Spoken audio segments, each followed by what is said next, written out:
Selamat malam semuanya.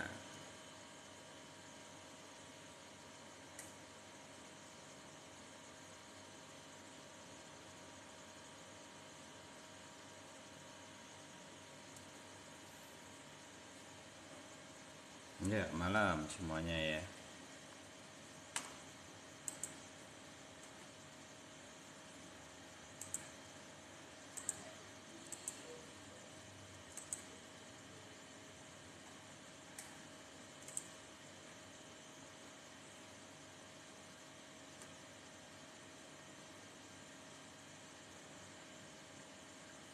Moga-moga malam ini adalah double bottom dari BTC dominannya. SLP om cek dong. Ya, nanti semua dicek, tapi pertama kali tetap kita seperti biasa BTC, karena BTC itu adalah yang akan memandu teman-teman untuk ya malam komiko. Ya. Jadi BTC dominannya moga-moga kalau ini merahnya panjang lebih dari ini lebih bagus gitu ya, sornya lebih mantap.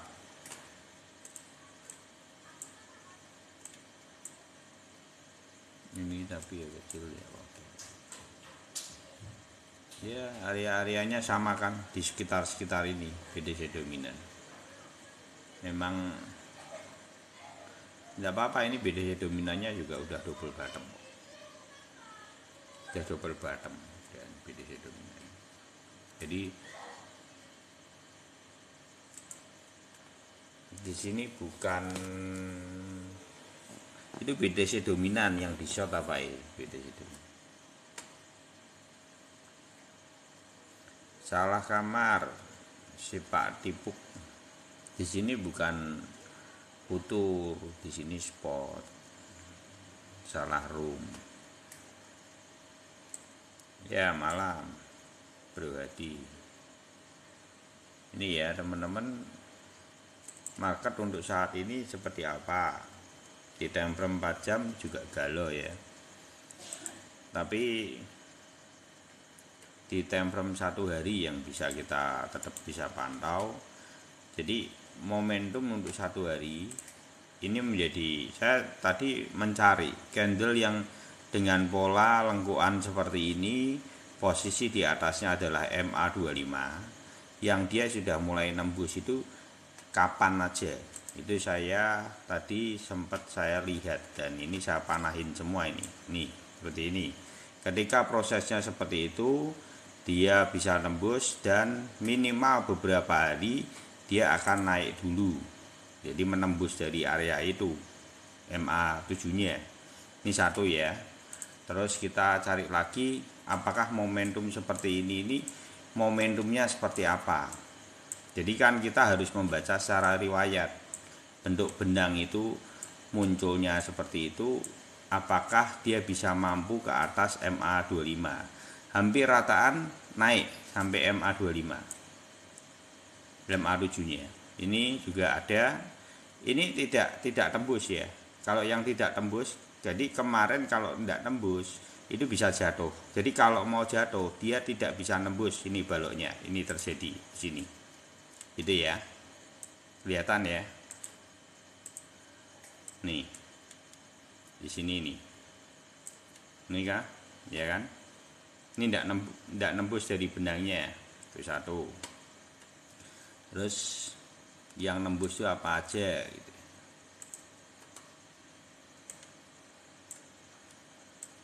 Prosesnya yang mirip lagi ini seperti di sini.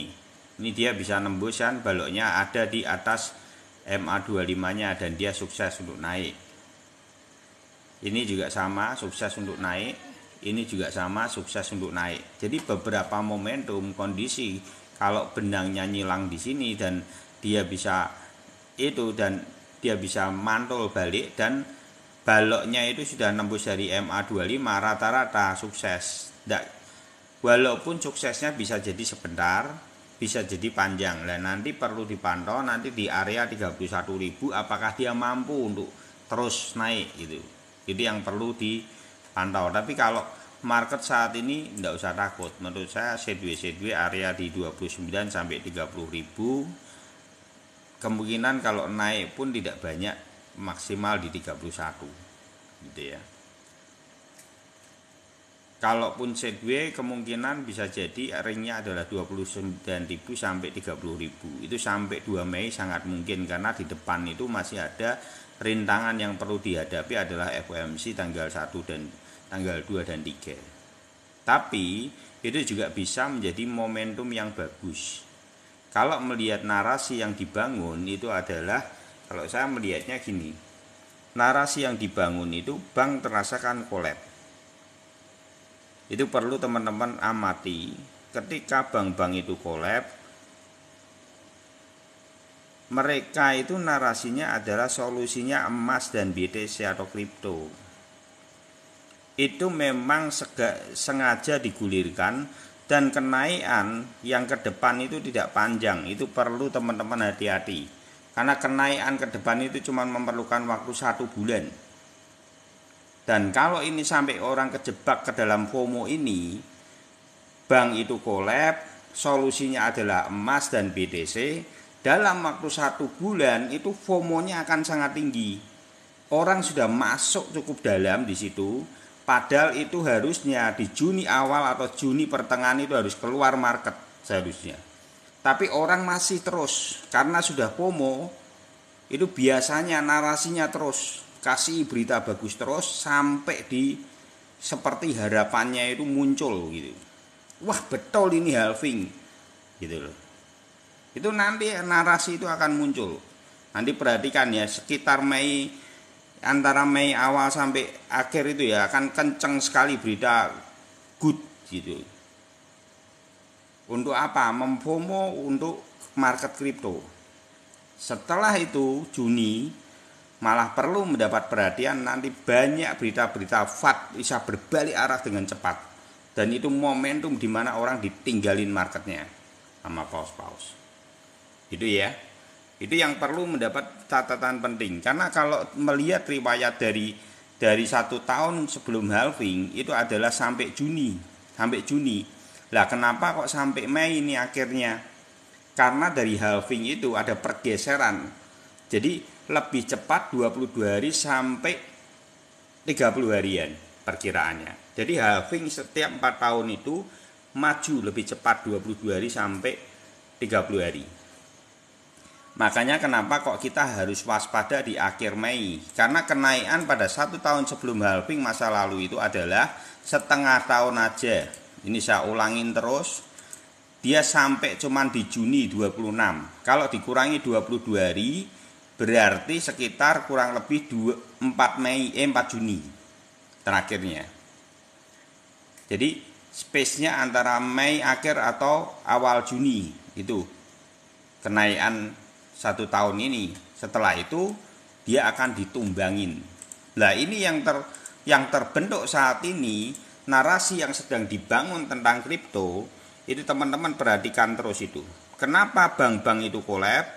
Tapi banyak narasi yang dibangun adalah emas dan Bitcoin itu adalah menjadi solusi. Seperti ada harapan. Tapi teman-teman saya perlu ingatin kembali, itu tidak lama. Jadi jangan bermimpi pada tahun ini akan FOMO naik ATH. Kenyataan yang terjadi adalah kenaikan setengah tahun dan setelahnya kita cuman ditumbalin gitu ya. Tapi minimal saya terus terang dengan teman-teman jujur gitu. Apa yang secara riwayat seperti apa ini saya bukain ini. Ini riwayat. Jadi 1 tahun sebelum halving itu apa yang terjadi. Jadi ketika nanti Mei akhir, waspadalah nanti cara melihatnya gimana Om? Biar bisa tahu. 2 tandanya. Satu adalah MA99-nya sudah membentuk gunung. Itu 1. Kedua di sini adalah toyib. Jadi prosesnya tidak bentuk gunungnya dulu. Mungkin dia akan fasenya masih di sini, belum membentuk gunung. Belum ini loh, lengkuannya belum muncul. Nah, cara melihatnya bagaimana? Nanti di Mei akhir atau tanggal-tanggal 20 sampai tanggal 30 ya diamati. apakah posisi toyib ini sudah muncul di time frame 1 hari, 1 benang. Kira doa lemah.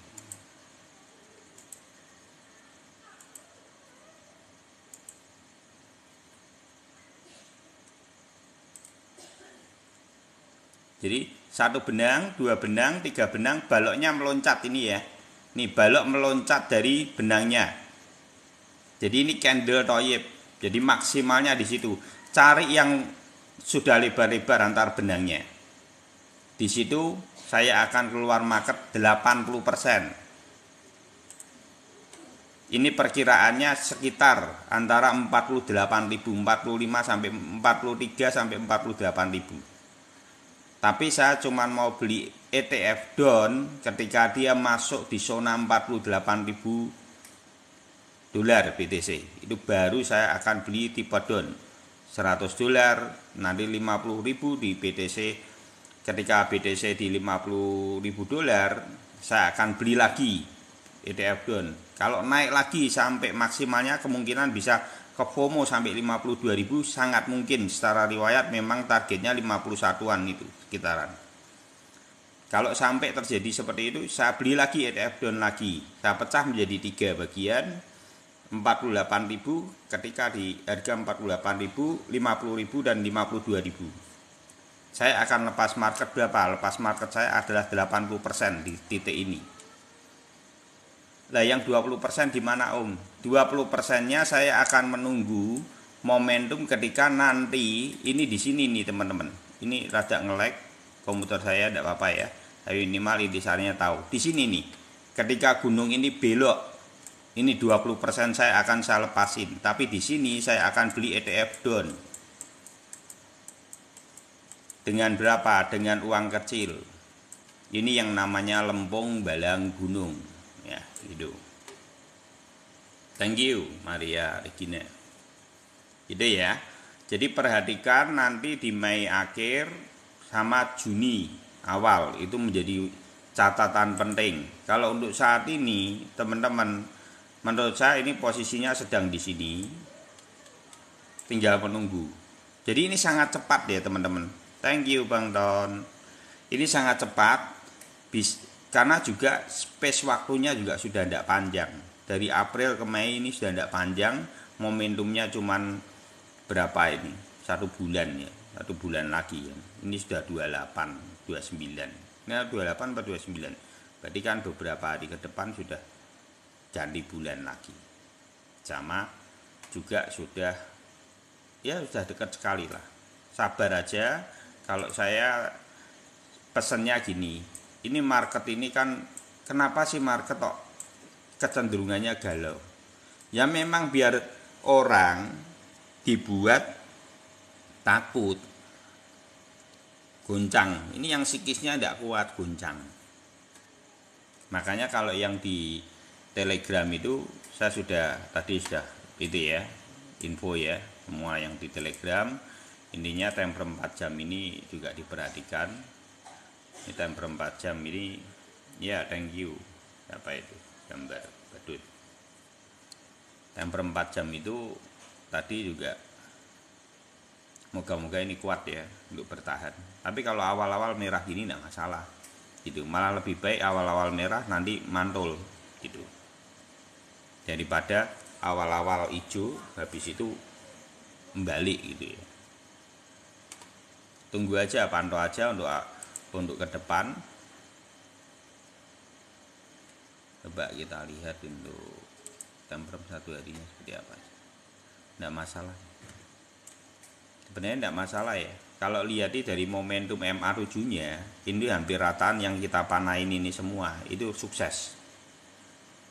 Ini saya sudah sampai saya panain satu-satu loh, teman-teman. Untuk apa? Saya pengen nyari itu loh. Momentumnya seperti apa ini di sini juga sama sukses juga gitu ya. Saya penasaran soalnya.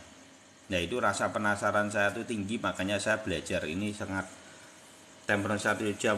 Saya tidak pakai time frame 1 jam. Cuman time frame 1 jam itu untuk saya melihatnya cuman gini. Oh, ini dipertahankan gitu aja. Tapi bukan untuk menjadi acuan bahwa itu adalah yang bisa dipegang. Saya tetap fokusnya kepada time frame 1 hari karena itu time frame yang stabil. Kalaupun time frame 1 jam itu dilihat, itu cuman sesekali aja, hanya untuk apa, oh ini bertahan di situ, itu aja. Kalau saya seperti itu, gitu ya. Jadi tidak bisa, kalau saya secara pribadi tidak untuk mengeksekusi dalam saya beli ataupun jual. Yang saya lakukan adalah time frame 1 hari untuk mengeksekusi trading saya. BTC up di hold aman ya. Oh, kalau saat ini belimu ya sebenarnya berat karena BTC ini untuk ETF ya, ini menjadi catatan penting. Untuk ETF saya itu sudah beli dari $2,5 di sini. Jadi kalau mau tahu ETF saya itu harganya $2,5 di bawah BTC up saya, gitu ya. Jadi saya jual di sini, ini saya sudah ambil semua dari di BTC saya juga sama pada saat itu. Terus saya lemparin di sini, saya beliin lagi di sini. Yang ini yang pada waktu tanggal ini juga semua pada ambil dan marginnya ke sininya juga. Lah saya sudah take profit margin ini di 2 kali di sini, tapi yang di sini saya memang miss, tidak bisa. Saya terlalu kepengen naik lagi untuk bisa tak take profit, tapi ternyata koreksi ya tidak apa-apa lah. Tapi saya nambah sedikit di sini, sekitar $300 lagi di sini. Untuk apa tujuannya? Tapi kan ini dari uang margin. Sebenarnya yang dari margin di sini saya masukkan di sini kembali. Tapi bukan uang modal. Jadi tujuannya untuk apa? Untuk ini cuman kenapa dibeli di sini, tok di sini dijual padahal kan lebih mahal. Enggak apa-apa, tapi kan di sini cepat. Kalau naik kan langsung gitu ya. Jadi ini tetap untuk menjaga psikis saya semua. Jadi kalau ditanya apakah beli saat ini, saya tuh bingung karena sudah di atas gitu ya. Saya bingung sebetulnya. Kalau saya secara pribadi sebenarnya belinya harusnya di sini sama di sini untuk ETF. Harusnya seperti itu. Baru aman, psikismu baru aman. Jadi nanti kalau ada gejolak juga enggak oleng gitu loh. Gitu ya. Jadi kalau untuk saat ini beli BTC up di posisi di tengah-tengah seperti ini ya cukup beresiko betulnya. Kan kita tidak ngerti market itu seperti apa. Apakah market ini bisa koreksi ya, walaupun kemungkinannya sangat kecil, Mas Yan. Kalaupun terjadi koreksi, contoh aja ini, Om tidak kuat ini koreksi. Sebenarnya sudah terjadi di sini koreksinya. Jadi tidak perlu takut. Karena ini kan proses, dia akan ke sini. Seandainya dia di MA99 pun prosesnya itu sebenarnya sudah pernah disentuh di 27-an. Jadi sudah pernah disentuh. Dan dia naik ya bisa. Untuk menghabiskan waktu besok, tapi menurut saya sudah tinggal sedikit, tidak mungkin lah kalau sampai ke MA99. Menurut saya tidak, sangat kecil sekali untuk dia memantul di MA99 dulu. Untuk koreksi di MA99 dulu ya. Kenapa ada iso diklik ya? Ya aneh.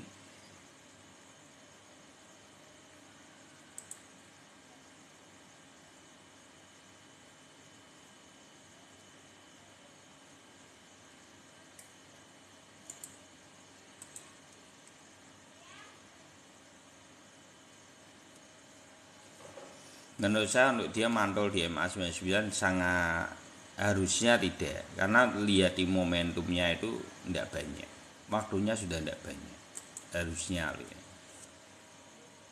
waktunya kan tinggal sebulan.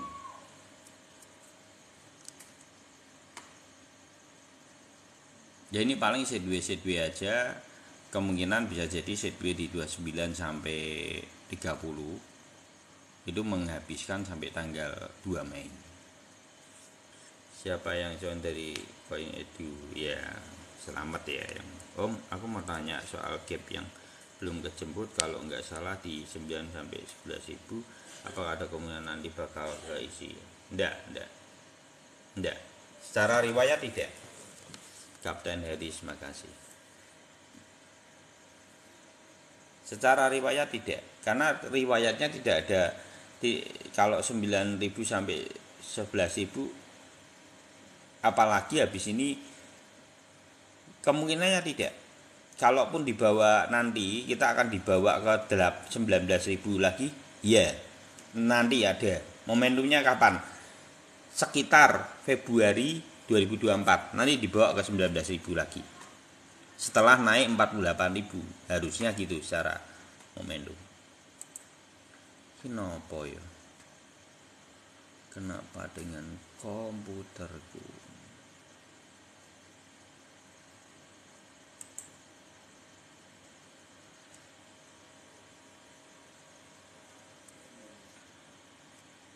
Gimana ya ini untuk komputerku kok segini ini bi? Nasibnya bi? Ini refresh bi? Alah ono Roblox barang kok makane iki ya sesuk tak hapusane wis. Iki ono Roblox iki barang nyatane gitu. Nempel kabeh. Jadi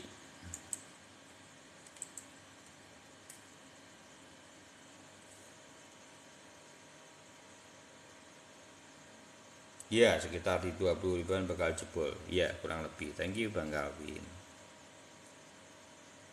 Minta ganti iya.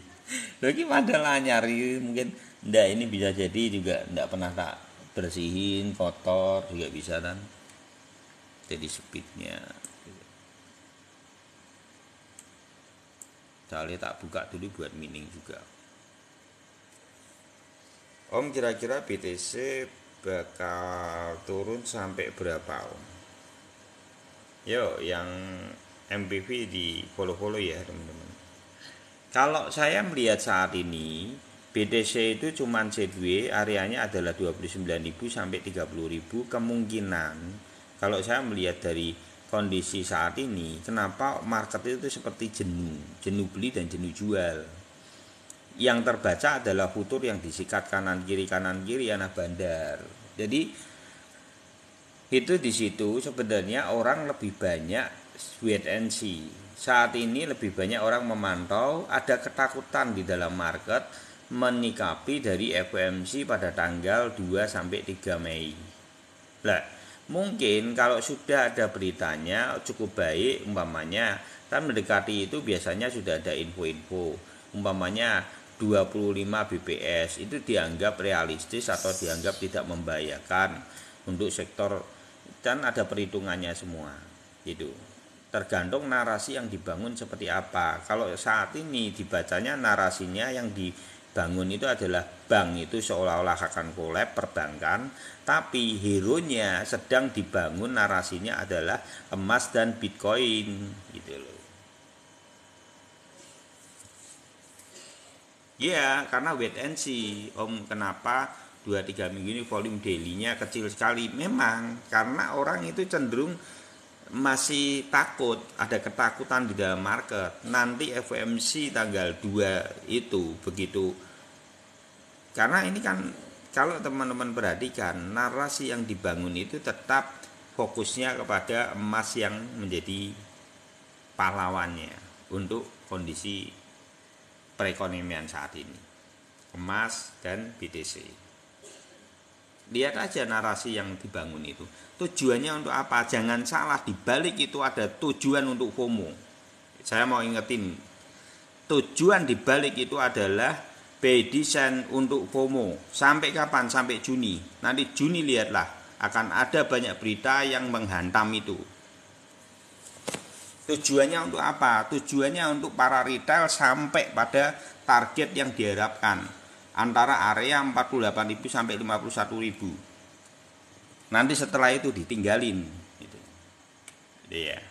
Nanti kita lihat ya apakah betul nanti pada Mei akhir atau Juni itu nyampe di area 40.000 ke atas. Ya itu sudah mulai hati-hati. Ya, sudah mulai take profit margin aja pelan-pelan gitu. Nanti kalau sudah masuk 48.000 keluar market 80%. Gitu.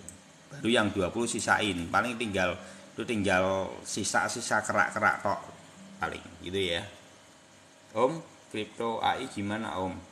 Nanti bull market 2020 nanti akan seperti metaverse 2021 enggak? Kalau AI kemungkinan untuk masa depan. Proyek-proyek yang untuk masa depan bagus. Tapi saya mau mengatakan yang sejujurnya. Nah ini narasi yang dibangun selalu berpikirnya bahwa ditaruh nanti 2 tahun kemudian tidak apa-apa. Saya mau ngomong terus terang, market di dalam kripto itu sama, hampir mirip, pergerakannya hampir mirip. Jadi kalau umpamanya BTC-nya tumbang ya tumbang, hampir rataan seperti itu. Jarang sekali yang meletik sendiri gitu ya, tahu-tahu berbeda arah itu jarang sekali. Itu yang perlu teman-teman perhatikan dulu. Apakah mentalmu berani ketika umpamanya contoh ini saat ini narasi yang dibangun untuk AI itu enggak apa-apa buat 2025, 2027 bagus. Pertanyaan saya, kalau sudah ini kan nanti naik, dibeli ya nanti buat 2 tahun. Kenyataan yang terjadi itu tidak seindah itu, tidak seindah mimpinya yang diberikan kepada untuk maksudnya gitu gini loh, para retail untuk menyimpan itu. Akhirnya yang terjadi kalau nanti koreksi seperti ini, itu AI pun mau hebat seperti apapun tumbang juga. Itu kenyataannya. Dah siap enggak mentalmu ketika koreksinya itu seperti pada momentum Desember. Di situ direnungin dulu baru dieksekusi. Itu saran saya seperti itu. Semua pilihan ada di teman-teman, minimal saya sudah pernah membahas ini. Saya tidak ada kepentingan apa-apa dengan exchange. Jadi saya sangger ngomong wis apa sing ning jero hatiku, sudut pandangku ya tak omongke. Tapi minimal itu adalah kejujuran. Tidak ada kepalsuan di antara kita. Amerika mau resesi, mulai perang Sudan sama utang AS yang gagal bayar. Iya. Baik, masuk sekarang apa tahun depan Om Iwan? Kalau AI itu sudah kepam kemarin. Ini tinggal sisa-sisa ampas toh. AI loh ya. Ini tinggal sisa ampas toh. Jadi nanti kalau posisinya Mei akhir atau Juni awal dia tumbang juga. Tumbangnya berapa? Dalam.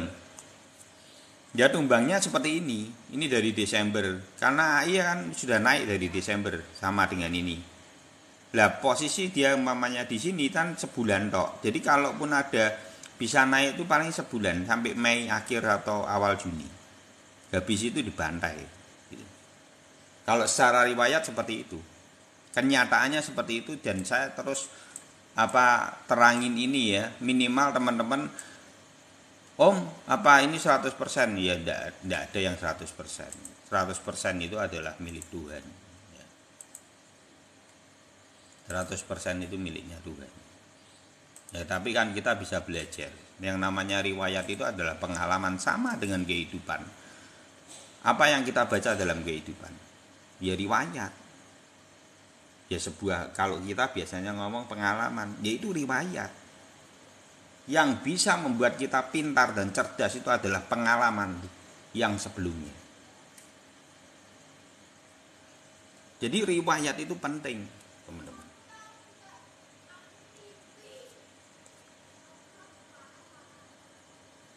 Maksudnya BTC Om. Oh kalau BTC ambil aja. Cerok aja. Kalau BTC ambil aja.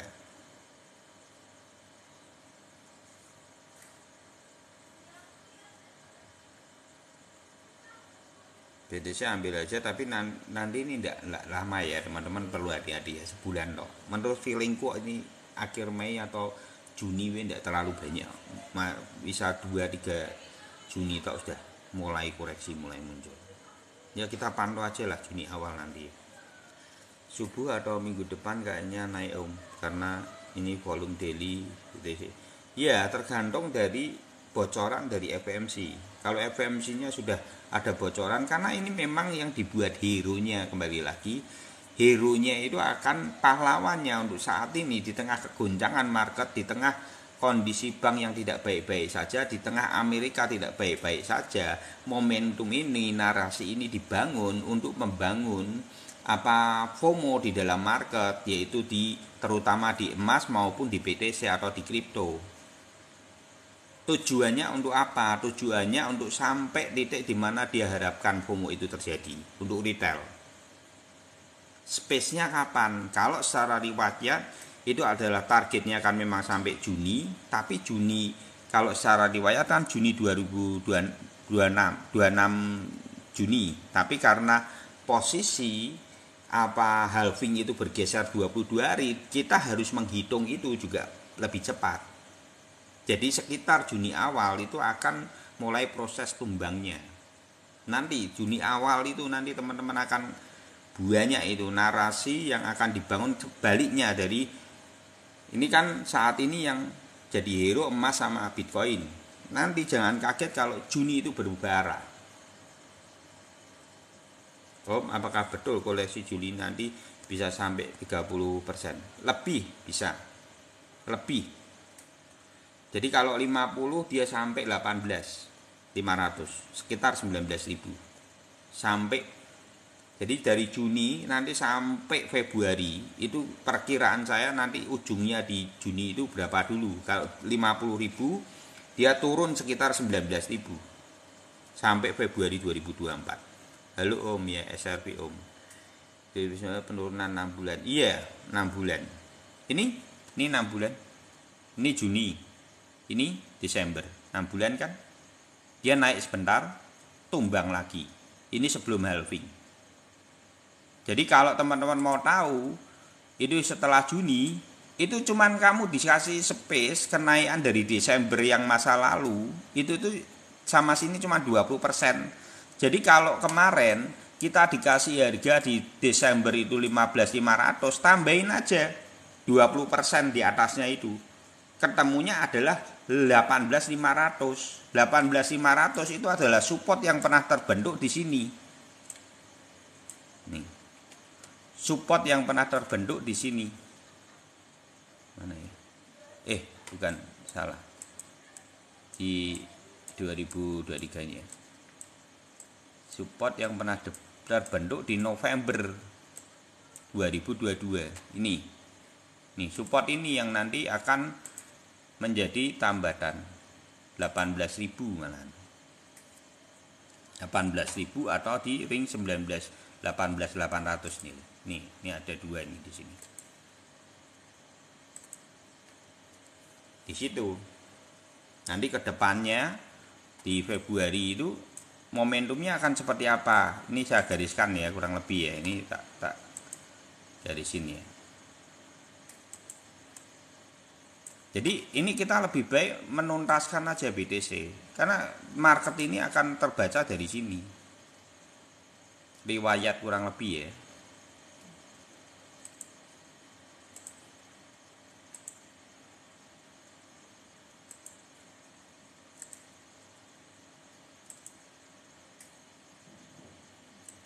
Kurang lebih polanya seperti ini. Dan ini kalau mbok garisin aja sendiri teman-teman ya di rumahnya, di itunya komputernya.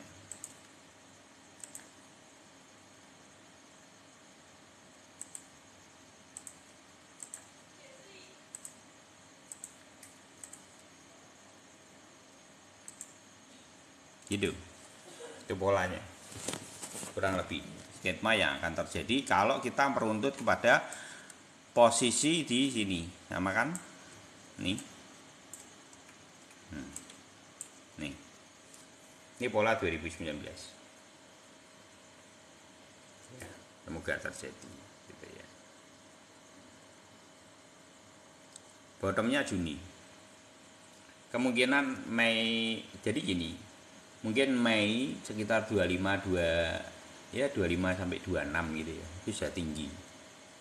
Nanti ada setback turun sedikit, pukul lagi ke atas satu kali, bottom terbentuk, bisa sejajar bisa tidak, antara sebelum tanggal 10 Juni lah. Harusnya seperti itu. Kalau secara berhitung secara halving, tanggal pergeseran halving, momentum yang terjadi di 2019, harusnya seperti itu. Habis itu tumbang. Makanya kalau yang di sini itu sudah dari tahun, jadi kita sudah bahas ini sebetulnya dari Desember, dari YouTube. Bisa lihat di YouTube Iwan Crypto juga, itu diklik di profil TikTok ini, nanti langsung masuk ke Iwan Crypto YouTube itu. Kita sudah membahas ini sebetulnya dari Desember awal sudah kita bahas tentang ini. Terus narasinya sama terus, dan kita sudah sampai proses di sini. Dan perlu mendapat catatan penting, kenaikan antara di sini sama di sini itu tidak lama. Ini cuma perlu waktu 16 hari. Jadi kalau mau ngepam di sini, ini 16 hari. Ini tanggalnya lihat nih. 11 Juni ini 26. 15 hari. 16 harian gitu ya. Jadi kalau seandainya ini naik di atas ini perlu waktu panjang enggak. 1 bulan cukup, lebih dari cukup. Untuk naik sampai 48.000 itu sangat cukup. Kalau teman-teman perhatikan 2019, ini yang saya kasih tanda ini ya. Ini harganya dari 7.400 naik jadi 14.000. Jadi 100%. Sama enggak dengan yang sekarang? Saat ini lebih murah, hitungannya sudah lebih tinggi nih, 30.000. Kalau naik dari 48, itu cuman kenaikan sekitar 55% ke depan. 60%-an. Jadi tidak gede. Ini pam untuk membutuhkan pam 2 minggu ada, 2 minggu lebih lah, 3 mingguan itu sudah cukup. Sudah cukup untuk bisa membawa ke 48.000 itu sudah cukup, sangat cukup. Waktu terbaik bahasa BTC di akhir tahun sampai Februari. Ya, waktu terbaik ya bisa di akhir tahun, kalau mau mulai cicil boleh, itu memang ada 1 kali kenaikan sampai Januari, mungkin bisa di TPM, nanti Februarinya pukulin kembali untuk di ketika sebelum halving. Nanti teman-teman kalau dari halving itu kan posisinya kan Maret kemarin. Jadi jangan berharap Maret. Ditarik 22 hari sampai 30 hari. Taruh 2020 itu adalah Maret sekitar tanggal 18-an. Jadi teman-teman nanti belinya nanti ada tandanya, nanti saya bahas ya tandanya. Tandanya itu toyib ya. Candle toyib di bawah. Jadi Februari malah sekitar tanggal-tanggal 20-an. Bukan Maret. Nanti kalau Maret sudah terbang itu. Jadi kalau teman-teman di sini ini kan Maret 14, dikurangi aja 22 hari. Berarti 22 Februari. Antara 16 sampai 22 Februari. Itu nanti momentum di sininya. Tandanya apa Om? Lah ini saya akan bahas tandanya untuk, thank you Bang Wahyu, tandanya untuk posisi halving itu terjadi, tandanya apa? Ini sinyal yang perlu teman-teman perhatikan. Thank you, makasih ya. 1, 2, 3, benangnya lebar-lebar, baloknya meloncat. Ini toyib. Kalau ini sudah muncul di Februari 2024, beli. Gitu ya, ini tandanya itu. Baru nanti pamnya itu sampai 1 tahun ini seger sekali. Ya, ini yang namanya ini sama merem aja naik, nggak usah pakai keilmuan. Gitu. Karena apa? Karena itu adalah naluri dari market. Dan bandar pun ini tidak perlu susah-susah. Mereka sudah di Januari Februari itu mungkin sudah nyicil beli terus. Mungkin Februari sampai Maret lah dia ini di bawah itu sudah dia cicil terus itu ya. Nanti tinggal diecer kemana? Di sini diecer. Itu tujuannya. Jadi kalau mau kulaan besok di Februari 2024 simpen uangmu, taruh. Kalau mau lempung belang gunung beli ETF. ETF-nya apa? BTC aja. Yang susah delistingnya. punya kekuatan gitu ya. BTC up, beli tapi jangan banyak-banyak, 10% dari portofolio. Suaranya double Om. Oh apa? Ini mungkin double enggak? Maaf ya. Kok enggak ada yang bilangnya ya tadi. Berarti bulan 5 ya kejar untuk Alsesen. Iya ini bulan 5 tok ya, bulan 5 tok. Terus habis itu bahas kemungkinan Alsesen ya Om ya, oke. Om, apakah BNB bisa ke 400 dalam bulan ini? Kemungkinan bisa 450 mungkin. 350 sampai 450 komonya. Om halving BTC itu apa? Halving BTC itu adalah setiap 4 tahun itu adalah pergeseran di dalam jumlah blok yang dipecah dari 6 menjadi 3. Jadi 4 tahun dulu kan 12,5 turun setiap 4 tahun jadi 6/4 gitu ya. Terus 4 tahun lagi dapatnya lebih sedikit lagi, 3,1/4 gitu, separuhnya. Nah, kenapa halving itu dimaknai kenaikan? Ya jelas, kita itu umpamanya kita menambang emas, biayanya lebih tinggi. Kira-kira emasnya harus dihargai lebih tinggi atau lebih murah? Mesti lebih tinggi secara realistis, karena kebutuhan untuk memasok itu harganya lebih tinggi. Naluri itulah yang membangun market itu atau pasar itu memiliki sudut pandang bahwa setiap halving itu adalah waktu di mana menyikapi market itu naik gitu loh. Dan disitulah FOMO biasanya terbentuk, gelembung-gelembung FOMO itu terbentuk. Akhirnya harga kadang bisa menjadi tidak realistis sebetulnya. Gini ya. Jadi awalnya dari pasokan atau mining itu dasarnya. Om boleh lihat ENC apakah? Ya, di sini ya, BTC. Ini tak tuntasin dulu BTC. Banyak yang tanya BTC Mas Yan, ini biar bisa itu. BTC naik ke 31 di awal Mei, kemudian turun di bagaimana? Tidak. Kalau sudah naik ya naik langsung mungkin. Lanjut naik. Kalau ini dia turun di 25.000, waktunya kehabisan. Menurut saya kalau paling ini adalah C2 29 sampai 30.000, setelahnya ngegas. Karena targetnya masih jauh 48.000. Kenapa 48.000? 48.000 itu bukan yang sangat spesial loh, teman-teman.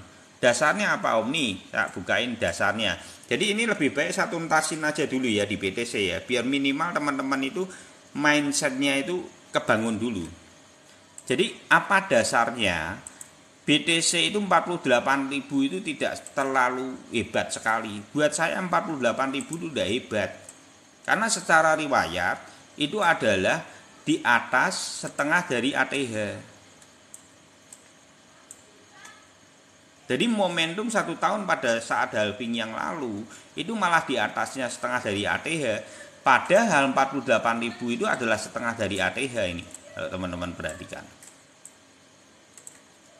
Ini ATH, ini setengah dari ATH. Kan kita cuman setengah dari ATH. Kalau mau seperti 2019 harusnya 52.000. 51.800 sekian. Harusnya di situ. Ini analisa BTC itu. The next coin machine apa Om? Selain Shiba. The next coin machine selain Shiba adalah ada. Oh, micin banget maksudnya. Floki, bilangnya si Floki itu, karena mau di Binance juga ya, Floki itu. Kalau itu sebenarnya lebih bagus itu orang yang menerangkan adalah Bang Calvin. Itu crash BTC di bulan apa? Crash BTC di bulan Juni tanggal 5 itu ya, mulai hati-hati. 5. Nanti take profit 80% bisa di Mei akhir. Om cicil sekarang BTC, cicil aja. Target ATH terbaru BTC berapa Om? Kalau target terbaru ATH nanti terjadinya kan 2025. Kalau untuk saat ini bukan ATH. Saat ini ada ya kenaikan kecil, tidak tepat. Karena saya sudah beli pada tanggal, jadi gini ya teman-teman, ini menjadi catatan penting. Saya itu sudah beli dari Desember ini ya.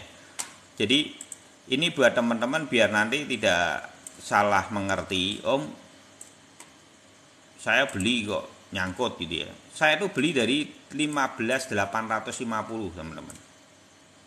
Jadi saya cuma nyicil-nyicil di sini. Kemarin saya juga sudah jual di TPM sini. Habis itu TPM-nya saya belikan lagi di pembelian kedua di MA 99. Setelah itu saya TPM lagi sudah di sini. Jadi kalau saat ini kesempatanmu kalau umpamanya beli itu kesempatannya menurut saya itu cuma 1 bulan kenaikannya. Tapi memang lumayan. Gitu ya. Cari aja yang belum begitu naik. Ya kalau yang paling bagus memang BTC secara kenaikan. 1 tahun sebelum halving ini yang the best itu cuma BTC. Yang lain itu altcoin itu tidak seberapa, nanti saya jelasin. Habis ini saya jelasin altcoin. Perbedaannya apa? Jadi FOMO-nya sampai seberapa jauh. Jadi teman-teman jangan berharap seperti contoh Shiba, Zero. Tidak mungkin kalau untuk tahun ini. Tidak mungkin. Karena secara riwayat tidak ada bentukannya seperti itu. Jadi jangan sampai ke FOMO, kasihan gitu. Waktu 48 kok turun keras. Lah secara riwayat nanti. Antara kita belum tahu antara 48 atau 51800 ya. Nanti di ring 2 ini, 2 ring ini. Ini FOMO ini sampai terakhirnya antara 48 atau 51 ini mungkin. Shiba itu bakal terjadi lagi enggak menjelang bull. Kalau fenomena Shiba ini kalau saat ini ya naik pun naik, untuk target Shiba adalah 17 sampai 28. Untuk sampai Mei ya. Tetap ini ada FOMO-nya ada. Sampai Mei akhir atau awal Juni itu ada. Jadi enggak usah takut. Jangan berpikir bahwa oh ini turun koreksi, belum, permainan belum usai gitu. Wong belum ada yang itu semua kok, belum ada kenaikan kok. Ini kan altcoin belum naik, teman-teman. Halvingnya itu tahun 2000 atau tahun 2024. Halvingnya 2024. 2024 Maret. Tapi biasanya FOMO itu 1 bulan sebelum terjadi. Jadi umpamanya contoh nih halving pada 2020 itu adalah April. Tapi mulai dibeli harga termurahnya itu 2000 Maret gitu, 1 bulan sebelumnya. Terus kalau umpamanya tahun 2024 nanti itu adalah Maret, ya berarti mulai dibelinya adalah Februari.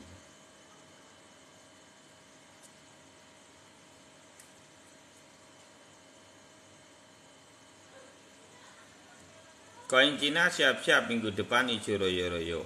Ya sebenarnya koin semua naik harusnya. Macam-macam Om masa Om sekalian bahas RNB dia. Oh ya oke. Polygon bagus enggak Pak? Polygon kemarin sudah dibahas. Om penjelasannya mantap, terima kasih. Tapi sinyalnya Om putus-putus. Ini sinyalnya gini ya, maaf ya, tapi ini kurang. Soalnya rumahku itu sebenarnya sudah backup dengan data, tapi karena data itu tidak biasa masuk di rumahku, bisanya wifi toh. Matic udah beris, kemungkinan bisa berpotensi seperti itu. Matic nanti kita bahas. Berapa BTC Om? Kalau saya tidak banyak kok. Jadi gini teman-teman, saya tuh bukan modal besar. Tapi kalau soal kestabilan di dalam margin, saya punya kestabilan di dalam margin. Kalau yang biasa lihat di dalam room ini dari Desember pada tahu perjalanan proses. Saya itu bukan orang yang suka jual dan tidak suka jual tiap hari, tidak suka beli juga tiap hari gitu. Saya itu jarang beli teman-teman. Saya itu beli cuman di 2 momentum ini, sini sama ini. gitu, lebih ke titik itu. Jadi kalau jual, kalau setiap proyek saya jual, jadi saya tuh lebih banyak ngecer penjualannya gitu. Jadi saya tidak berpikir seperti orang trading setiap hari saya jual saya beli, tidak, konsep saya bukan seperti itu. INC bentar ya, tapi ATH itu kurang lebih setahun setelah halving kan Om, berarti ATH 2025. Iya, ATH kembali akan di 2025. Jadi 2025 mentoknya itu mungkin sampai Februari 2025 gitu ya. Semoga sesuai skenario. Terus ini yang selain BTC apa yang mau ditanya? Ini sudah komplit ya, BTC sudah jelas ya teman-teman. Sekarang kita bahas untuk altcoin. BTC dominan juga kita tunggu aja, ini double bottom, moga-moga double bottom muncul gitu ya, dan itu terjadi momentum yang namanya altcoin sessionnya biar berlanjut. Om, siklus altcoin session dong jelasin ya. Oke, siklus altcoin session. Jadi kalau saya melihat dari sudut pandang altcoin session seperti apa, mantonya memang tetap tidak bisa dipungkiri BTC dominan itu menjadi tolak ukur, minimal menjadi gambaran. Ketika BTC dominannya itu sudah seperti ini, double bottom seperti ini bagus. Jadi sudah tidak lama, ditunggu aja, sabar gitu ya. Terutama untuk SRP. Ini saya mau bahas SRP karena ada kegalauan di dalam market atau kegalauan untuk holdernya. Saya mau ingetin kembali, SRP itu bukan, ini kan SRP pindah dari Amerika ke itu ya, ke Inggris ya. Jadi gini, SRP itu jangan menyikapi SRP ini bahwa seolah-olah terjadi baru kemarin dan terjadi kekalahan ini baru kemarin. Tidak, SRP itu sudah bergulir pada tahun ke tahun dan holdernya cukup kuat. Lah kalau saya melihat secara pribadi, kemarin memang terjadinya koreksi bisa-bisa, tapi itu koreksinya sudah cukup di area ini. Ini mendekati MA99. Dia sudah ngepost cukup baik untuk target untuk napasnya. Jadi apakah SRP ini akan jadi tambah berat turun ke bawah? Menurut saya tidak. Karena SRP ini sudah membaur dalam kehidupan seperti perbankan, seperti apa, pembayaran seperti apa yang itu loh, biaya kayak Grab gitu loh, tapi yang punya luar tuh apa, Grab yang punya luar itu juga pembayarannya juga itunya pakai SRP. Ingat, SRP sudah keluar 1 juta buat ngadepin kasus ya. Jadi kalau untuk SRP, satu, holdernya bagus gitu ya. Kedua, tidak perlu takut teman-teman, marketnya sudah sampai pada MA99, masuk tidak apa-apa. Uber ya, itu ya, pembayaran untuk Uber itu juga ngelinknya dengan jaringannya pakainya apa, SRP juga. Pembayarannya bilangnya lebih murah, otomatis itu sudah menyatu dengan kehidupan, tidak bisa berubah. Kenyataan yang ada seperti itu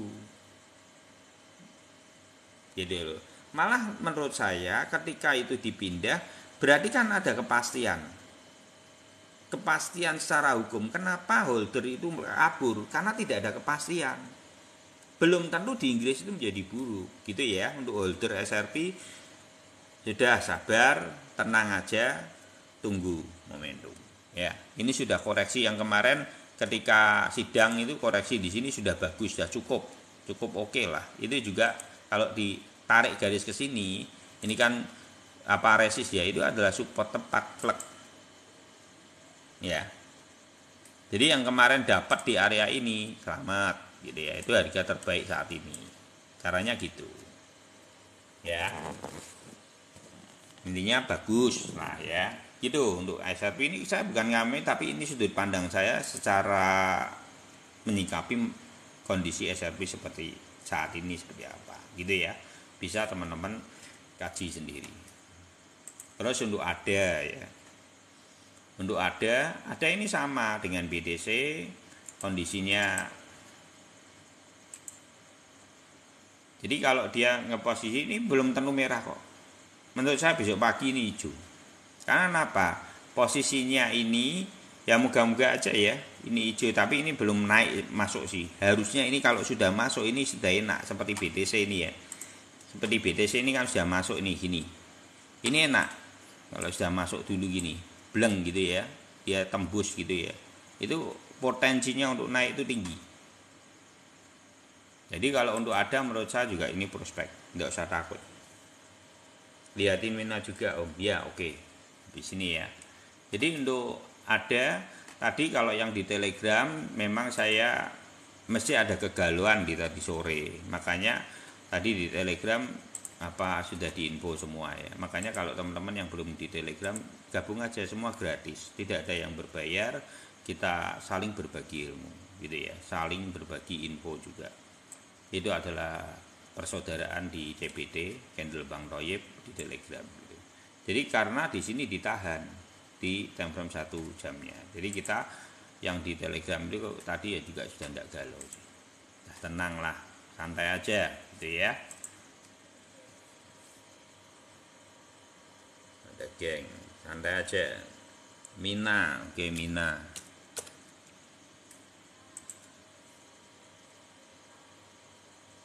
Tambah aja enggak apa-apa. Tambah aja, ada up, SRPA boleh. Belum naik kok. Belum naik ya itu. Ya naik turun lagi gitu. Balik nol nol. Enggak situ naik. Mau koreksi tok.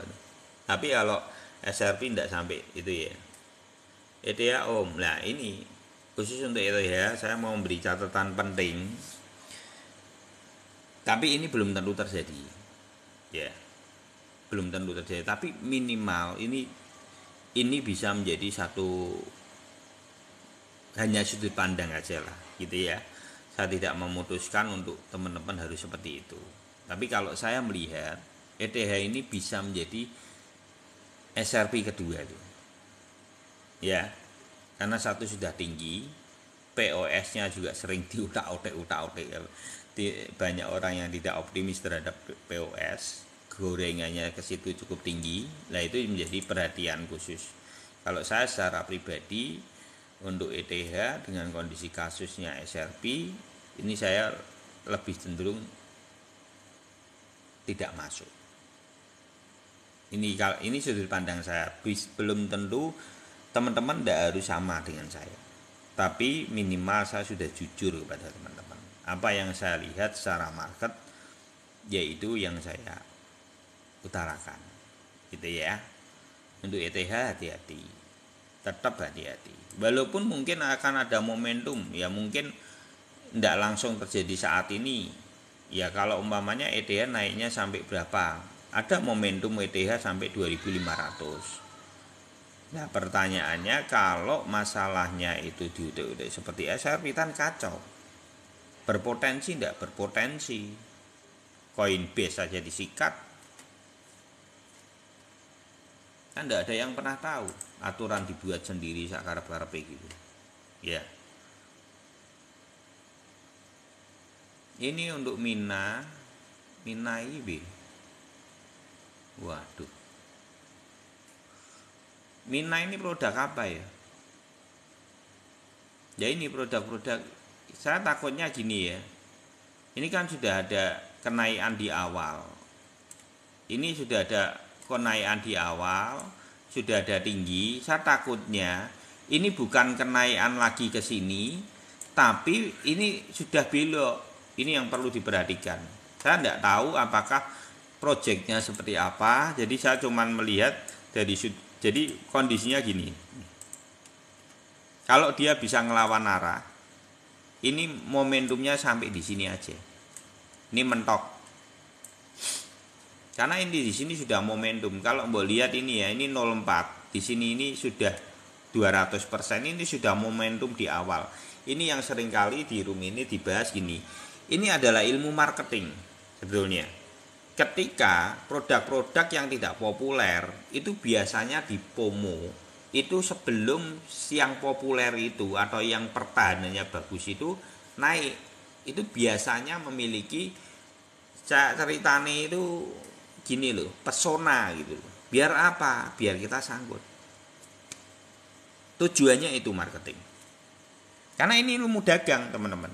Dan saya itu adalah pedagang.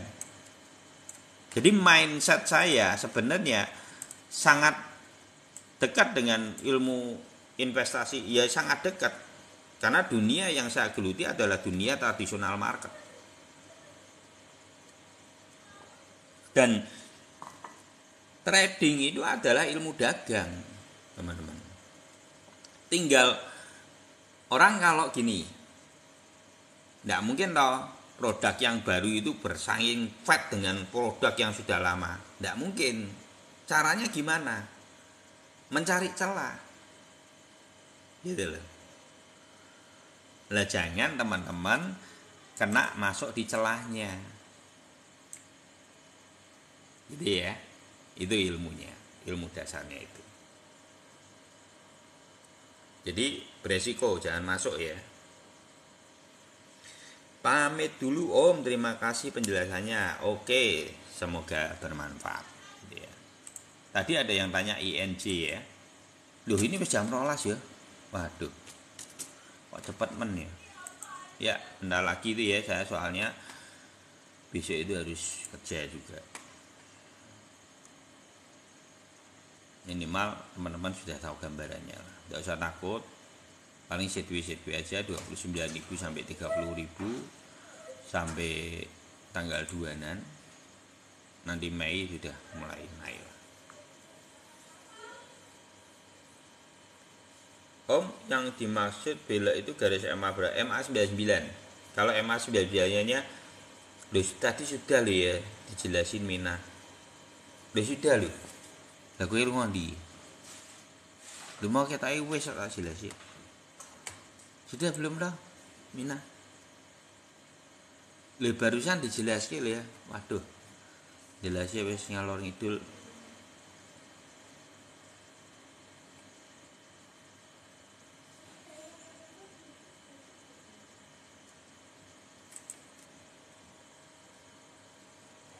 Ya, gimana?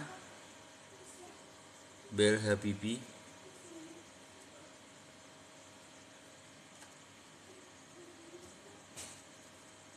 ETA medeni. Iya, ETA berbahaya. Berpotensi berbahaya. Iya, Mina udah. Mina sudah MA 99-nya. INC. Lah ini apa yang teman-teman lihat? Ini sudah pernah saya bahas. Ini kalaupun naik, ini tidak sudah mentok, teman-teman. Ini tidak mungkin bisa, menurut saya tidak akan mungkin lebih dari ini. Jadi jangan berpikir apa, mungkin semua abur kan. Tidak. Menurut saya ini satu sudah tinggi.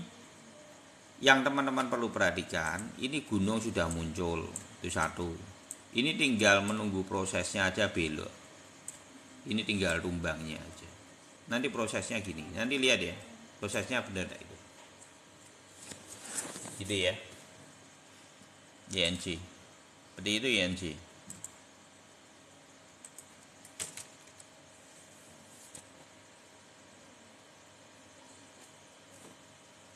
Temperamennya 1 hari.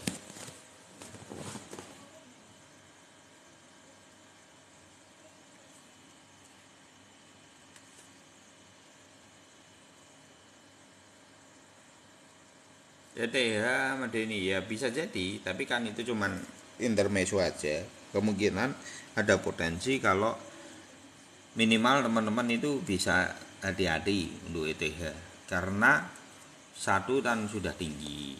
ETH itu sudah mahal, termasuk mahal. Toh harga segitu toh 2000 project. Hitungannya mahal gitu. Lah dulu SRP itu sama dengan ETH, kayak ETH gitu.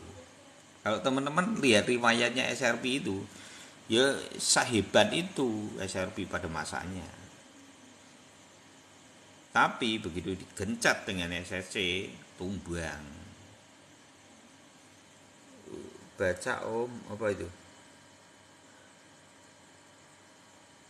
Om, ya, ini apa ya? Di nes ke gulung ke atas terus kok. Ini sudah panjang, Wills. Ayo diketik lagi aja, ini sudah panjang ke atas kok. Baca Om, apa ini yang dibaca? Ya diketik lagi, Will Habibi. Run Om, ya. Oh Run, ya oke. Gal, kalau bentar, Gal. Run sih, iya, Run dari tadi nih. Layar one blockchain. Oh, blockchain nomor 1 ETH.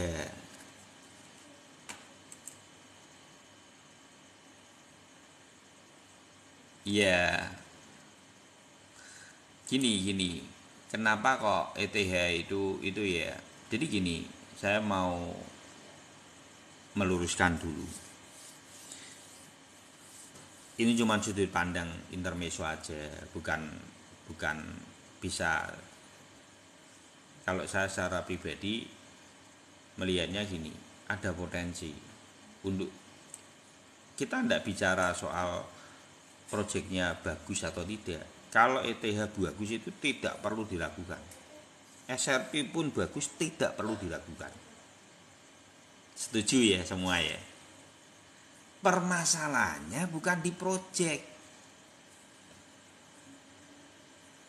SRP itu dulu tumbang, permasalahannya adalah dituntut bukan proyek. Maksud saya mau menyampaikan itu. Selain itu ya katanya udah kemahalan. Oh, gitu ya. Jadi apa, kita tidak bicara soal proyek ya. Kita bicara soal sebuah tuntutan yang berdampak kepada investor itu takut. Itu yang perlu dikaji. SRP pun dulu sangar, hebat sekali. Tidak perlu diragukan. Ketika SEC gencet sehebat itu pun tetap habis. Karena apa? Holdernya takut. Kalau holdernya takut berarti dam, gitu loh. Nangkep ya? Tapi apakah itu pasti Om? Saya tidak bilang itu akan dam. Tapi itu sudut pandang yang perlu teman-teman juga perhatikan. Dari dampak SRP gagal menang dengan SEC, itu adalah sebuah kekalahan besar buat dunia kripto. Dampaknya kemana-mana. Jadi disitulah nanti itu mungkin Juni itu digoreng di situ banyak. Jangan dipikir tidak. Nanti Juni lihat kok. Banyak enggak yang digoreng.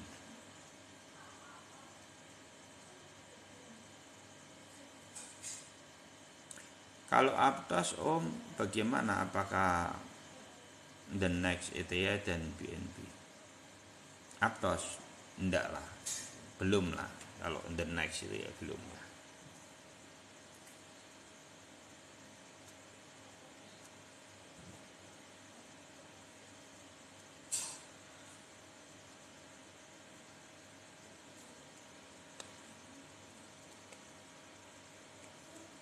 Ya apa ini sorry, jelas ya apa. Sudah stop ya. Iya itu sudah dijelasin soal BTC, sudah dijelasin ya F ya. Nanti kacau semua, bingung. Buat jelasin, buat ketek-ketek gitu, orang tuh nggak nangkep ketikamu. Kalau saran saya F, kamu buka room toh dijelasin, itu jauh lebih realistis. Secara keilmuan diundang kamu promosi di sini boleh. Saya punya room, saya akan jelasin sudut pandang saya. Kamu udah tengok, nah gitu. Jangan mbok ketiki kaya ngono ki wong bingung. Ndak nangkep ndak, percaya aku. Kowe ngomong panjang lebar itu ya dengan kata-kata. Itu lebih enak langsung mbok tunjukkan gini gitu. Wes promosino nih kono ini satu. Aku punya room, datang gitu. Ya, daripada kowe ngono mah bingung, orang malah bingung karepe dhewe gitu ya. Maksud saya gitu. Maksudmu bagus gitu loh, tapi biar sampai secara keilmuan itu ayo buka room gitu loh. Edukasi bangsa ini biar investor di Indonesia itu menjadi cerdas. Gitu loh. Melek akan ilmu gitu. Itu untuk tujuan bangsa ini. Gitu ya. Cepat dan biaya transaksi murah, ya boleh. Jadi gini, kalau untuk proyek-proyek baru saya ini bukan anti ya, tapi saya itu bukan orang yang juga mudah kepomo. Dalam artian gini, kita harus belajar kepada setiap badai yang pernah ada, seperti TRX, AVA, Sol, itu semua dengan argumen yang sama, narasi yang sama. Tujuannya apa? Marketing tujuannya. Itu ya. Yang bisa bertahan apa? Lewati badainya. Kalau badai demi badai bisa mampu itu bertahan. Itu yang jadi bagus itu banyak sudut pandangnya. Bagus cepat naik, cepat tumbang ya gopo. Ya, bagus setahun 2 tahun tok ya buat apa? Kan gitu.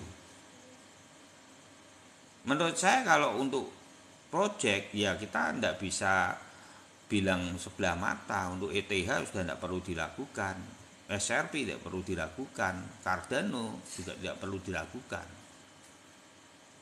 Tapi bicara soal ketahanan sebuah produk itu perlu pengujian bertahun-tahun.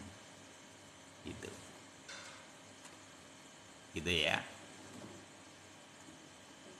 Untuk run ini ya moga-moga dapat breakoutnya ya. Moga-moga ya, ini belum naik sih. Belum naik. Ya moga-moga Mei ini juga ikut naik, tapi saya tidak tahu apakah produk-produk seperti ini juga ikut naik. Karena kan tidak semua produk itu sama dengan BTC. Apakah karena juga satu MA99-nya sudah belok, ini juga berbahaya. Belum tentu semua proyek juga naik. Karena kenaikan saat ini juga tidak tinggi. Lah ini run ini proyeknya apa saya kurang tahu. Karena saya itu untuk produk saya itu beli di 7 koin biasanya, BTC, ETH, ada SRP, BNB, Matic, Sandbox. Gitu ya. Jadi selain itu saya jarang beli. Paling kalaupun beli kemarin di GAL. Nanti saya jelasin GAL ya. Kenapa saya beli? Itu pun juga tidak banyak. Koin-koin baru dengan proyek-proyek seperti APT kemarin kan momentumnya aja, sekarang tumbang-tumbang, nanti kita bahas juga ya. Jadi sebagus-bagusnya apapun kita perlu, maksudnya gini, melihat candle. Sebagus-bagusnya proyek seperti apapun, fundamental proyek aja tidak cukup, kita perlu fundamental harga ya. Jadi untuk run ini ya memang di sini sudah toyib, gitu ya. Sudah murah kalau berdasarkan secara, cuman yang perlu diperhatikan ini, dia bisa enggak nanti itu naik gitu. Kalau dia enggak bisa naik ya berarti memang tumbang. Sudah enggak ada momentum ke atas. Karena ini tidak bisa mbok lawan sebetulnya. MA99 ini paling berat untuk dilawan. Beloknya berat. Ini ya. Nih. Ini semua tandanya adalah MA99. Ini sinyalnya. Kalau mau keluar market sinyalnya apa? MA99 ini. Kalau sudah gini tidak usah mbok lawan. Kalau saya secara pribadi seperti itu. Konsepnya melihat market. Ini yang tandanya namanya bearish memegang kontrol itu karena MA99-nya itu sudah belok. Ini sinyal. Gitu ya.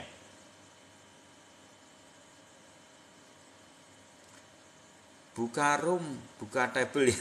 Buka table pondok. Aduh.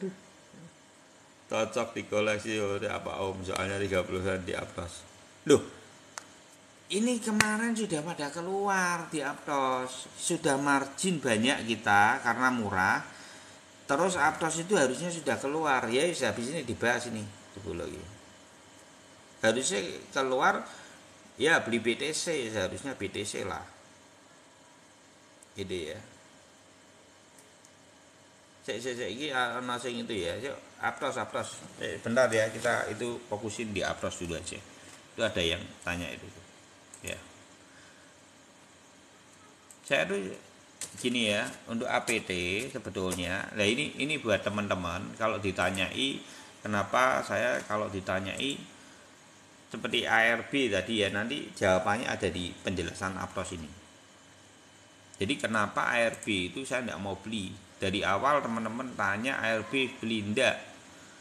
Semua yang di Binance begitu launching, dia kan ngepam di hari pertama.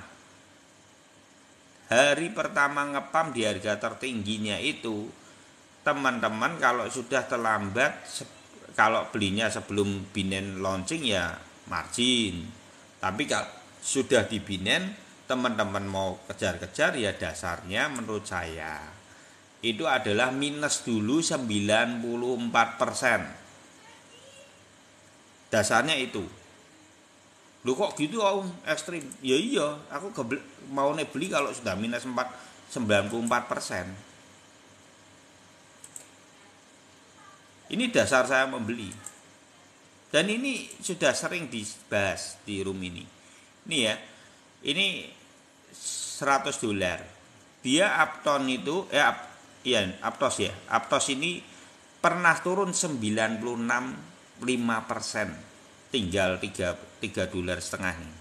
Tuh, malah 9,7. Dia naik sampai sini. Ini kita sudah pada saat itu yang beli itu Bang Arci sama Pak Edi yang dapat momentum ini. Nih. Ini kenaikannya itu sudah 600%. Lah ini yang sering kali kefomo orang-orang. Ini kita sudah take profit margin. Di sini nanti ambil lagi pada saat itu kan ambil lagi di sini nih. Ya kalau masih ingat di sini sama di sini nih. Tapi setelah kita pelajari itu adalah posisi MA99-nya itu sudah gunung. Nah ini langsung kita begitu di sini udah close saja. Untuk Upton perlu hati-hati. Kita sudah bahas ini. Dan ini kalau masih ingat, ini momentumnya seperti apa? Ini momentumnya seperti ini nanti. Nanti lihat ya. Dia akan ngepost di satu kali. Di mana? Di MA25. Habis itu tumbang. Nanti lihat. Momentumnya itu seperti itu. Itu mengulang. Dan ini ilmu dasar teman-teman. Ini ilmu dasar. Dasarnya seperti apa Om? Nah, ini kayak gini nih. Ilmu dasarnya. Nih ya. Nih momentumnya ini. Lihat nih. Nih. Prosesnya dia itu dah. Ini di sini dah. Nih loh kayak gini nih loh. Ini dia narik sekali nih di MA25. Terus tumbang lagi nih. Ini momentumnya seperti ini. Gitu ya. Jadi Aptos itu hati-hati. Kalaupun dia bisa, kemarin kan kita bahas, kalaupun dia bisa ini naik umpamanya, ini tidak banyak. Perjuangannya sudah tidak banyak, apalagi ini sudah belok. Ini sudah kelihatan beloknya ya, kalau kemarin belum ya. Ini sudah kelihatan beloknya. Dan ini tidak tak gerak-gerakin loh. Ini sudah gunung loh. Ini sudah mulai proses beloknya. Jadi teman-teman jangan berpikir di sini ini itu tidak, karena ini posisinya akan masih di sini. Jadi belum ada proses gunung ini. Masih posisi sudah naik. Lah di sini sudah take profit margin. Makanya take profit margin rajin itu. Pak Edi tidak ketok malam ini. Ini margin paling besar Pak Edi sama Bang Arci untuk APT. Gitu ya. Untuk APT udah, kalau menurut saya cukup berat. SRP santai aja, masuk. Kita sudah bahas dari apa tadi pagi itu sudah kita bahas. ya masuk lagi gitu ya untuk SRP. Karena apa? Kan kita takutnya kemarin memang yang perlu diwaspadai kan koreksi dari hantaman keluar, orang takut gitu. Mesti ada reaksinya, ada. Kemarin bener, memang ada gitu loh reaksinya. Reaksi penurunannya memang ada. Resisgal, oh ya oke, resisgal ya. Untuk ARB itu menurut saya belinya kalau sudah minus 94. Kalau saat ini mbok beli naik sedikit nanti tumbangnya banyak. Ya. Karena koin baru dasarnya itu, saya mau beli koin baru yang di Binance dasarnya cuma satu, 94% minus baru saya mau beli. Saya tidak ada kepentingan dengan Binance. Jadi tidak ada kepalsuan di antara kita. Gitu ya.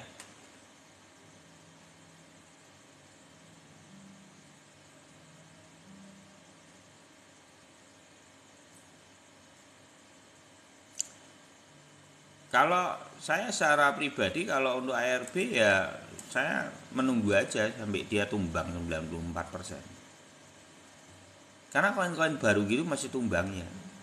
Mau naik mau itu tidak lama tumbang. Kamu kalau koin baru di Binance begitu launching pertama bisa naik, kamu bisa ya kalau untuk scalping masih oke lah. Tapi kalau untuk buat simpen ya tumbang. Lihat aja semua market deh. Pelajari satu-satu, hampir rataan 50% pasti tumbang. Jadi yang perlu teman-teman perhatikan. Jadi kenapa kok kayak koin-koin baru saya konsisten itu selalu jawab dengan sama seperti ini. Saya tidak mau beli kalau tidak 95%. Dan itu pun harus dasarnya saya pelajari dulu koinnya bagus loh. Kalau tidak bagus saya tidak mau beli. Ini seperti GAL nih ya. Ini kemarin GAL ini $200. Jadi ya. Terus terjadi koreksi ini 99,5%. Ini di sini nih. Tapi kita tahunya kan kemarin di sini, gitu ya. Lah, terus terjadi koreksi di sini gimana Om? Enggak usah takut. Enggak usah takut. Ini belum momentum kok dia. Dia belum momentum. Targetnya terdekat ada 2,87, malah seharusnya diambil lagi. Untuk sampai Mei berapa? Kalau FOMO moga-moga terjadi satu kali ya, $17. Seperti APT. Ini jaringan yang dia pakai itu adalah DAO. Jadi ya, beli GAL, nah itu malah bagus. Timbang gue beli ARB, mendingan beli GAL, gitu ya. Jangan ke FOMO karena berita-berita. Karena dasarnya itu orang pada itu wah GAL gini, ARB ini sangar gini. Jangan karena itu. Kenapa orang bisa ke FOMO? Ya dasarnya karena pegangannya adalah project tunggal di situ. Tapi yang kita bahas di sini, kalau teman-teman perhatikan, kita membahas dua hal loh. Satu adalah project yang bagus, dua adalah fundamental harga. Itu yang menjadi catatan penting yang teman-teman perlu perhatikan. Kita kalau membahas di sini itu adalah fundamental project, projectnya seperti apa. Yang kedua adalah fundamental harga. Jadi kita melihat dari sudut pandang harga itu saat itu murah atau tidak. Dan ini yang jarang diperhatikan. Cuman dimakan mentah-mentah untuk investor, terutama untuk pemula di Indonesia ini. Kenapa ke FOMO? Karena kita dicekoi. Terus narasinya kita seperti dikasih gini loh, harapan dan project. Ini projectnya bagus. Tapi tidak diterangkan harganya bagus tidak saat itu. Ini yang menjadi pertanyaannya di situ. Dasarnya harga bagus itu apa? Ya seringkali ke FOMO gitu loh. Saya kasihan melihat itu. Dan itu terus loh bergulir, apalagi yang koin-koin baru itu buat bancaan ya. Sudah benar-benar buat bancaan itu kalau orang bilang. Ini ya, kalau ini naik gini ya. Ini lihat aja. Bukan saya itu mendoakan gitu ya. Tapi nanti teman-teman lihat koreksinya sejauh apa setelah ini. Ya mentok-mentok gini ini tok. Ini menurut saya sudah tidak naik lagi. Ini akan koreksi dalam. Beli ini berapa Om nanti? Nah ini kan 1, itu berarti kan 2 kalau itu berarti 0,1690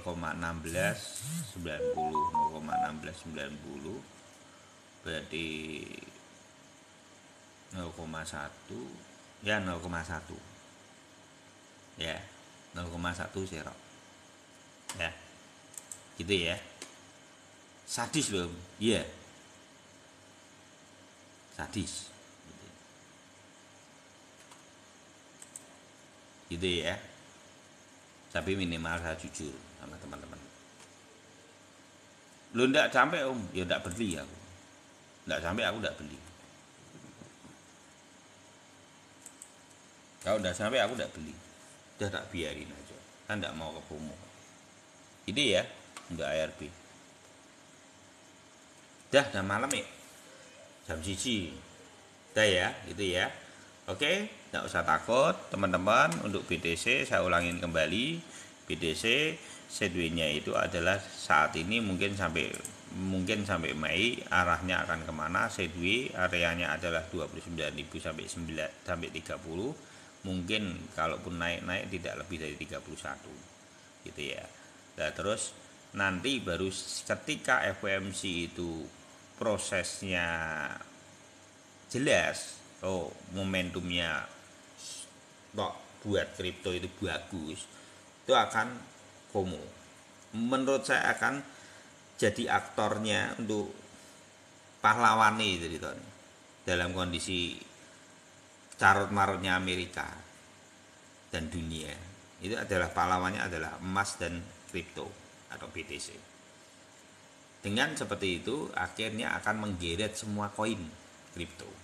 Dengan sudut pandang itu FOMO akan terbentuk, tapi tidak lama ya.